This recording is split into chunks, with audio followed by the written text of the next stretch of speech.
text-to-voice synthesis provided by Vidnami. Why seniors are targeted and why fear is not an option. January 5, 2021 by Anna von Reitz.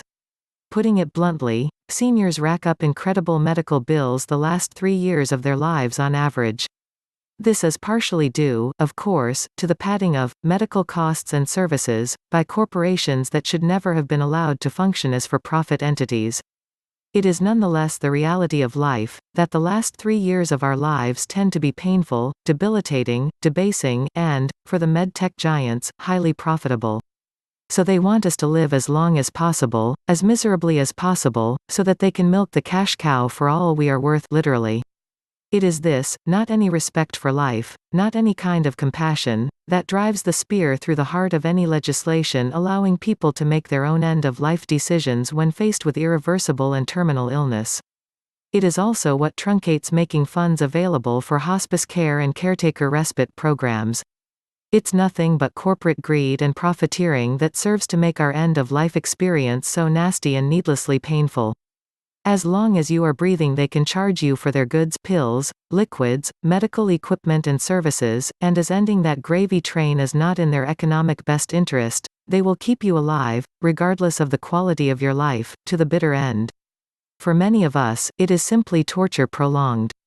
On the other side of the coin lurks the government, corporations that are paying for the average person's end-of-life medical care, and they have exactly the opposite set of motivations. They want you to die quickly and quietly the moment you are no longer productive, so that they can keep a larger percentage of your public trust funds for their use and abuse. This is also what prompts them to so joyously and eagerly expend funds for abortions. They still get a kickback and a trust fund for every unique set of DNA that comes into existence, regardless of whether or not it is ever manifest as a separate living being. If they can assign it a name, they can cash in, and they do. Abortion for them is a win-win situation. Get the money without the expense, control the size and quality of the herd, and do it with consent of the victim's mother, so that you can blame her for it all. If the mother is poor, desperate, and black, so much the better. The elitists in charge of this mass murder and eugenics enterprise don't like people of color, even their own color. And so far as that's concerned, forget the deaths purportedly caused by viruses of any kind at all. The leading cause of death in America is abortion. 47 million babies worth, and more to come, because of profit margins and greed and complete mindless lack of moral compass. See how insidious and profit-driven this is? See why it is crucial that corporations, and the men running them, be reformed and disciplined severely?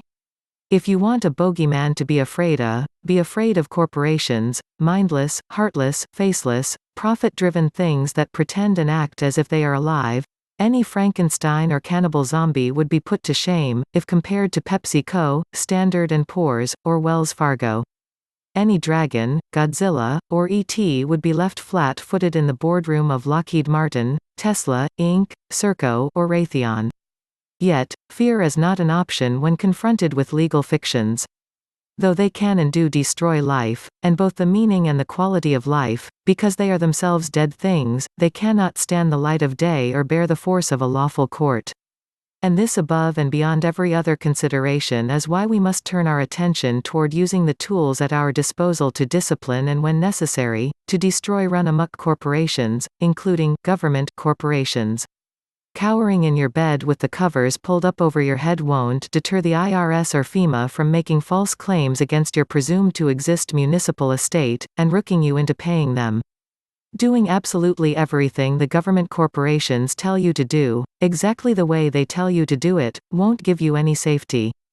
Paying that mortgage for 30 years, plus interest, won't mean that you own your own house.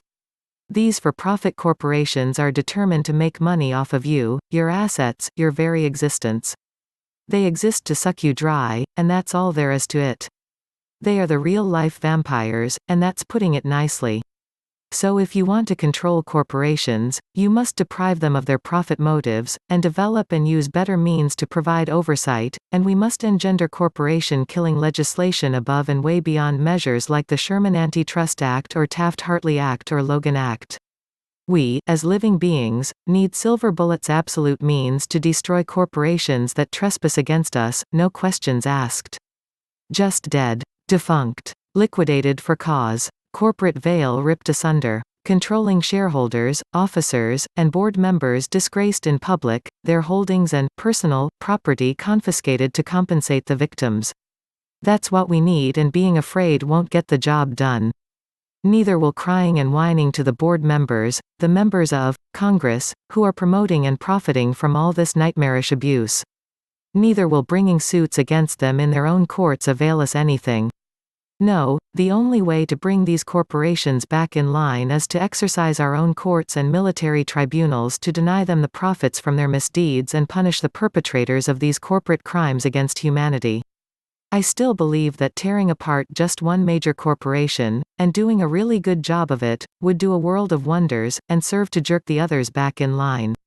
The corporations need to taste the sword of having their charters burned and their articles outlawed, their shareholders exposed as the greedy, mindless, profit-seeking morons they are, their officers arrested as criminals, and their board members sacked, not eligible for rehire, all of them deprived of all privileges allowing them to incorporate or license or patent anything at all, ever again, and most important, all of their personal property and accounts confiscated, so that they cannot profit from murdering, poisoning, deceiving, cheating, bringing false claims in commerce or otherwise harming anyone ever again.